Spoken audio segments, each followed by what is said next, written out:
Teologia puritana apresenta escatologia, política, antropologia bíblica, apologética, seitas, religiões mundiais, heresias, teoria da conspiração, evolução, criacionismo. Eu sou Luciano Firmino e você está no canal oficial de Apologética e Teologia. Assista, compartilhe e se inscreva. Estamos de volta aqui no canal com mais um vídeo. Neste vídeo vamos meditar e analisar e responder a seguinte pergunta: os corpos celestes eram divindades? O livro de Gênesis, no capítulo 1, verso de número 14 ao verso de número 16, prova que os corpos celestes eram divindades. O que queremos dizer com isso? Antes de respondermos a esta pergunta, é preciso compreender o contexto em que essa pergunta foi formulada. No mundo existe cerca de 7 cosmovisões. Cosmovisões é a forma pela qual qualquer ser humano enxerga a realidade. Isto é, todos os atos ou acontecimentos ou a essência das coisas é vista pela essa lente intelectual. Por exemplo, uma das lentes intelectuais que temos no mundo é o teísmo, é a crença da existência de Deus. A outra crença ou a cosmovisão é o ateísmo e a outra panteísmo, e por aí vai. Então, cada uma dessas cosmovisões faz com que o indivíduo interaja com o mundo de uma forma em que ele acredite sendo certa ou errada. Então, o panteísmo é a crença de que tudo é Deus e Deus é tudo. Então, o panteísmo acredita, os adeptos desta cosmovisão ou desta religião acreditam que os corpos celestes é uma espécie de divindade, pois Deus é tudo, tá certo? E tudo é Deus. Mas será que isto é verdade? Será que o panteísmo é verdade? Será que os textos que eles citam têm base fundamental para a crença no panteísmo? Vamos analisar isso aqui passo a passo. Vamos começar com a origem desta pergunta, né? Gênesis capítulo 1, verso 14 ao verso 16 prova que os corpos celestes são divindades? Ou uma planta, um réptil, a água, uma comida, um feijão é uma divindade? Seria Deus, tá certo? Para você, isso seria correto? Para muitos, sim. Mas vamos refutar esta falsa filosofia ou esta falsa doutrina aqui neste vídeo. Então preste muita atenção no que vamos dizer. Então, vamos começar aqui definindo precisamente o que é o panteísmo, os tipos de panteísmo e o que eles acreditam para eles acreditarem nessa ideia absurda de que Deus é tudo e tudo é Deus. Aparentemente, é uma ideologia, uma ideia, um falso evangelho que conquista a maioria das pessoas. E, acredite se quiser, existem centenas de pessoas que fazem financiamento, fazem contribuições financeiras, transações financeiras para que este movimento, esta cosmovisão, comece a brotar em diversos países pelo mundo, até mesmo dentro de igrejas que se dizem seguidoras das escrituras sagradas, dos 66 livros, e tem alguma espécie de panteísmo. Então vamos tomar cuidado com esta falsa filosofia, com este falso evangelho. Então, o que seria, portanto, panteísmo, tá certo? Panteísmo quer dizer, na verdade, que é uma cosmovisão, na maioria da religião hindu aceita, e até mesmo muitos budistas e outras religiões da nova era. Também nós podemos dizer que a ciência cristã, a unidade cristã e a cientologia aderem a este movimento do panteísmo, tá certo? Então, o panteísmo é formado por duas palavras. A primeira palavra é pan. Essa palavra pan significa Deus. Na verdade, pan significa tudo e teísmo significa Deus. Então, as duas palavras pan e teísmo significa tudo é Deus ou Deus é tudo, tá certo? Então, segundo a cosmovisão do panteísmo, Deus é tudo em todos. Deus permeia, abrange e se encontra em todas as coisas existentes e criadas. Nada existe fora deste Deus panteísta. e todas as coisas estão de alguma forma identificadas com este Deus panteísta. O mundo é Deus, tudo que há no mundo é Deus, e Deus é tudo que há no mundo. Mais precisamente, no entanto, o panteísmo é, de certa forma, como estamos aqui repetir para que vocês entendam, que tudo é Deus e Deus é tudo. O panteísmo tem uma longa história no decorrer dos séculos, tanto no Oriente quanto no Ocidente. Aí vem do misticismo oriental dos sábios e videntes, induz ao racionalismo de filósofos ocidentais. Então temos também uma transição temporal desta ideologia ou deste falso evangelho. Então é um tema muito complexo, mas neste vídeo você vai compreender bem a história deste movimento que acredita que o sol, as estrelas, uma planta, um réptil, o vento, a nuvem, o mar, um cachorro é uma entidade divina, ou um ser divino, ou o próprio Deus. Mas será isso mesmo verdade? Portanto, estamos analisando aqui o significado da palavra panteísta e o que eles acreditam. Então, na verdade, quando estudamos essa questão, existem vários tipos diferentes de panteísmo. Existe o panteísmo absoluto, que é representado pelo filósofo Parmênides, que é um filósofo grego do século V a.C. Temos também o panteísmo emanantista, ele foi estabelecido pelo filósofo Plotino no século III. Segundo essa teoria, tudo flui de Deus, da mesma maneira que uma flor cresce a partir da semente. Também temos o panteísmo desenvolvimentista de Hegel. Hegel viu essa forma de panteísmo como evento da história, numa manifestação reveladora do Espírito Absoluto. Nós também temos o panteísmo modal do racionalismo de Spinoza. Temos também o panteísmo múltiplo.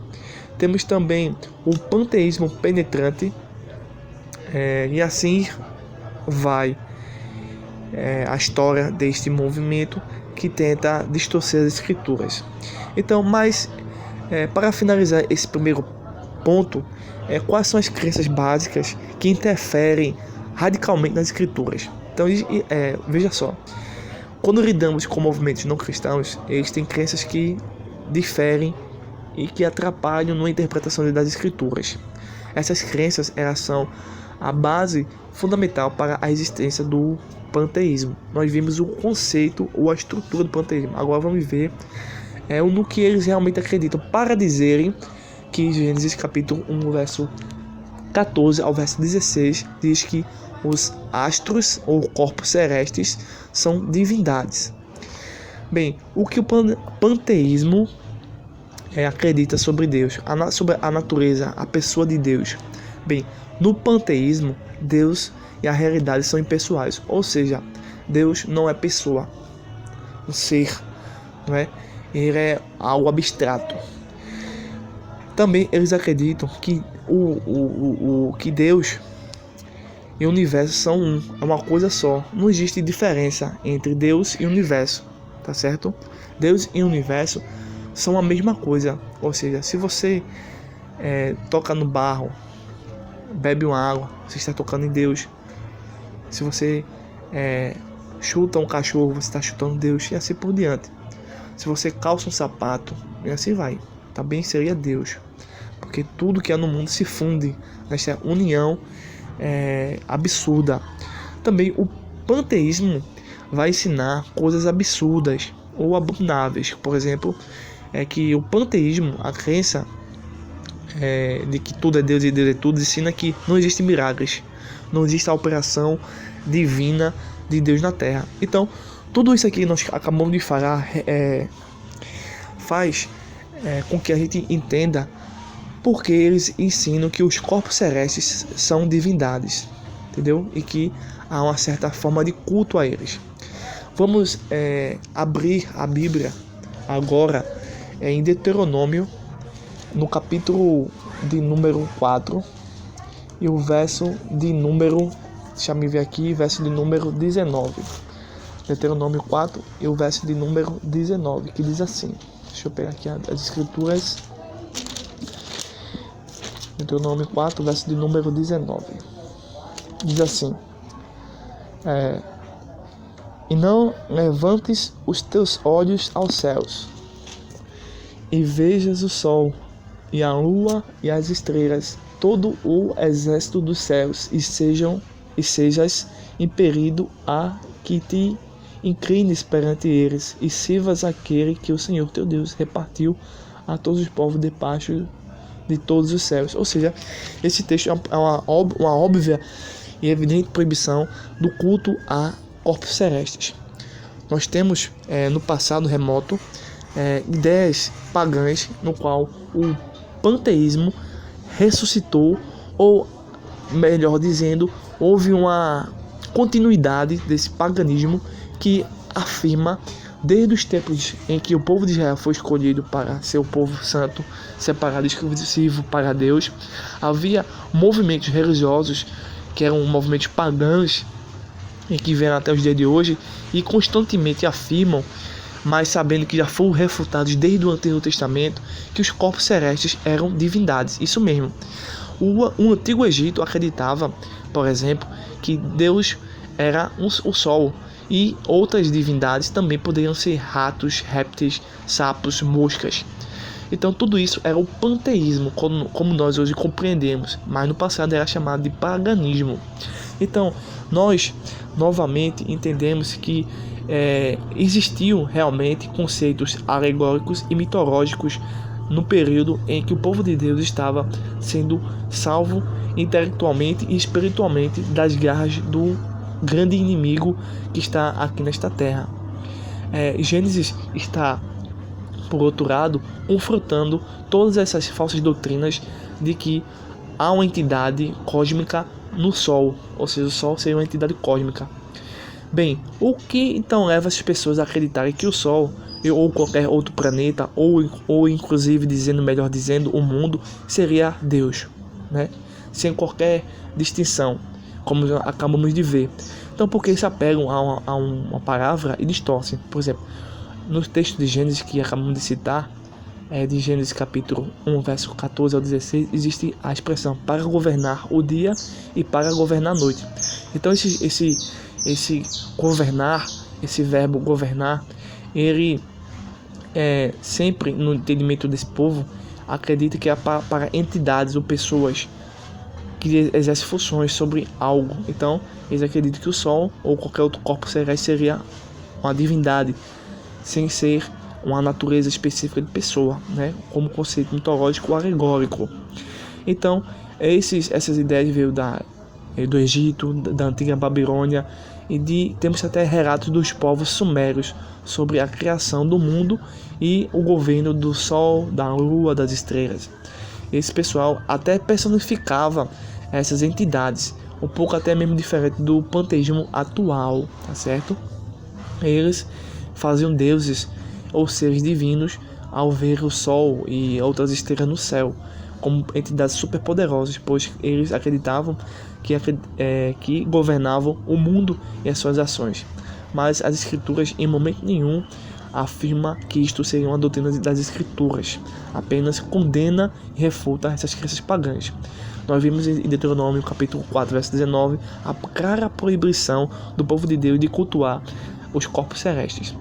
Portanto, os corpos celestes são apresentados como objetos criados, não como criador, sem qualquer traço da personalidade ou de uma entidade divina. Eles governam no sentido figurado. Então, o relato de Gênesis não tem o objetivo de dar explicação científica sobre como o Sol, a Lua mas ele nos ensina que o Sol e a Lua não são entidades cósmicas ou divindades a serem cultuadas, tanto no Antigo Testamento quanto no Novo.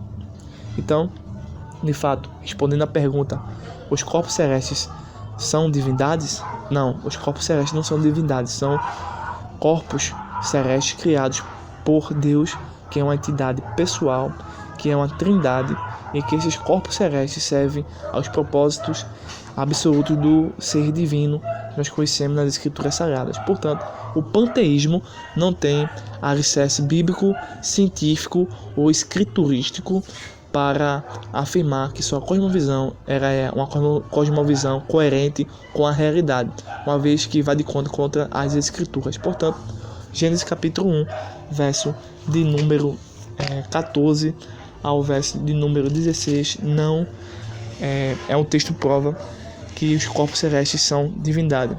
Termino citando o texto de Gênesis capítulo 1, verso número 14 ao verso número 16, que diz assim: E Deus disse: haja luminares na expansão dos céus, para haver separação entre dia e noite, e sejam eles para sinais, e para tempos determinados, e para dias e anos. Sejam para luminares na expansão dos céus, para iluminar a terra. E assim foi. E fez Deus os dois grandes luminares, o luminar maior para governar o dia, e o luminar menor para governar a noite, e fez as estrelas. Portanto, concluímos que o panteísmo é uma falsa crença religiosa, filosófica, científica e ideológica, uma falsa interpretação dos textos bíblicos e da pessoa de Deus e da natureza do universo e da própria ação de Deus sobre a Terra. Portanto, é equivocado, é errado a ideia de que os corpos celestes representam ou são Deus, ou que tudo é Deus e Deus é tudo. Portanto, que este vídeo seja muito bom para vocês. Se você gostou desse vídeo, se inscreva, compartilhe, deixe um comentário e até o próximo vídeo.